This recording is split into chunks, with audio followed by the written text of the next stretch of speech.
And so there's this locus of control concept. Have you guys heard of this? Living outside in versus inside out. Okay, so those that live outside in, they get their validation or dopamine from something external. So stocks going up, great. Stocks going down, not great, right? Employees happy, great. Employees like mouthing off, not great. And these emotions go up and down based on this, right? But those that live inside out are at cost, right? They affect the world versus the world affecting them, right? And it's a really important concept that people don't really talk about. And I think, or they talk about it, but they don't really tell you how to shift from one to the other. You know, because obviously, like, if you could live inside out all the time, it'd be amazing, right? But there's times where you wake up, or you're drowsy, or you're sick, or whatever, and you don't feel like you can be in there. Or someone's yelling at you at your team, or like a client, or like something's going off. There's times where you don't. And I don't know if people just don't tell it because they don't know, or if they just haven't really or they don't want to give it out.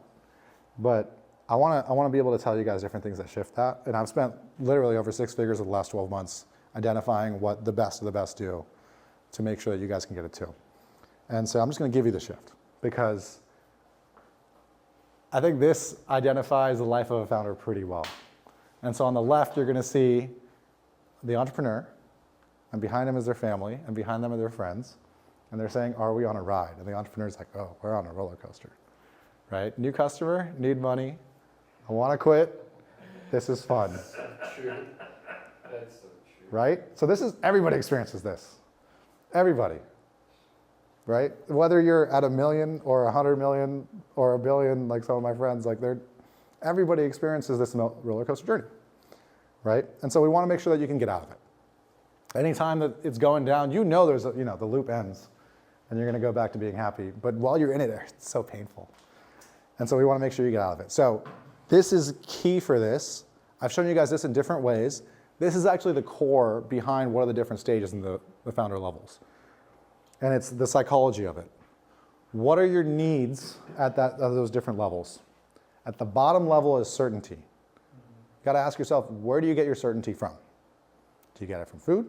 Do you get it from working really hard? Do you get it from feeling grateful? Where do you get your certainty from? Is it an internal thing or an external thing? Right?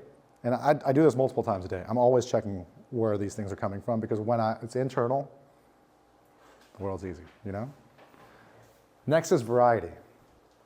Am I getting variety in my day-to-day? The tricky part about business is if you sit down and get a lot of work done, you can make decent money. And so then we start thinking we got to sit down and get a lot of work done, kind of like that guy on the left. I've been that guy on the left. I think we all have at times. But it does tap out. And so you need this sense of adventure, like you're going on a journey. You don't want to get too comfortable, right? So how do you get your variety? Is it you change up what you eat every day? Is it you talk to different people every day? Or maybe you're going out and trying to interact with people? Or maybe you just feel this sense of adventure, that you're on this treasure hunt, that you're doing something for the people that you love. Maybe you're defending them. Where does that variety come from? Next is love and connection, right? Where do you get your love or sense of connection from, right?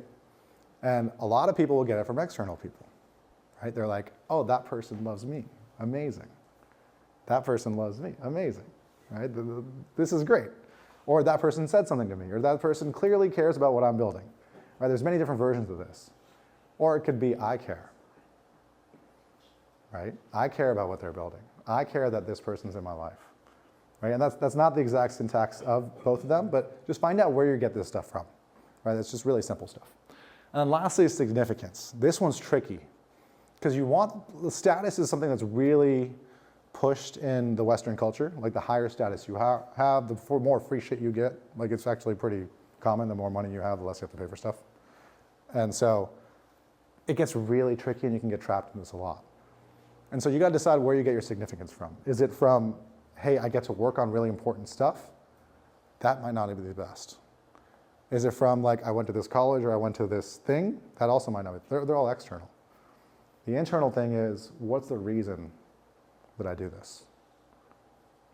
Right? What's a really important, significant reason that drives me, that drives other people to do what they do? And when you're there, it gets easier. And there's so many founders the younger founders, they'll come up with this significance thing to say that they're certain. and they're trying to fake their way through it. You know, they'll be like, I'm going to build this $1 billion, $100 million company, like it's going to be great. And those people, you know, are you a little concerned when you hear that? Or you're like, okay, cool. You're just a little concerned. You know what I mean? And so we want to make sure that you're not like switching these at all. And so if you guys have any questions on this, we can go through it in much more detail, but this is key. Anytime throughout your day, just if you feel like you're not at cause, you're not driving, you're not overexceeding your goals, check in with yourself. Where are you getting all these things from? Does that make sense?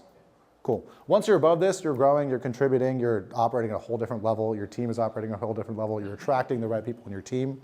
If you're not in this, the right people that solve these things every single day, they're not going to want to join because they don't want to clean up messes. Mm-hmm.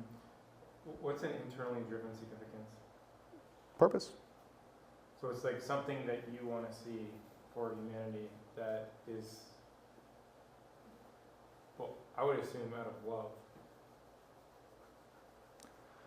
Okay, so what do you think Steve Jobs, what do you think his significance was? Was it that he sold the most iPhones? No, it was the highest quality, like the most empathetic computer.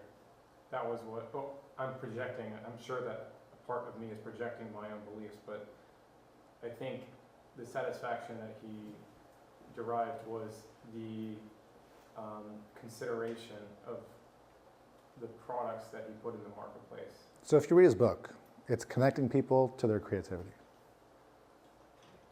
So like a tool for creativity. Just connecting people, anything and everything that would connect people to their creativity. Mm-hmm. Play them some songs, iTunes, right?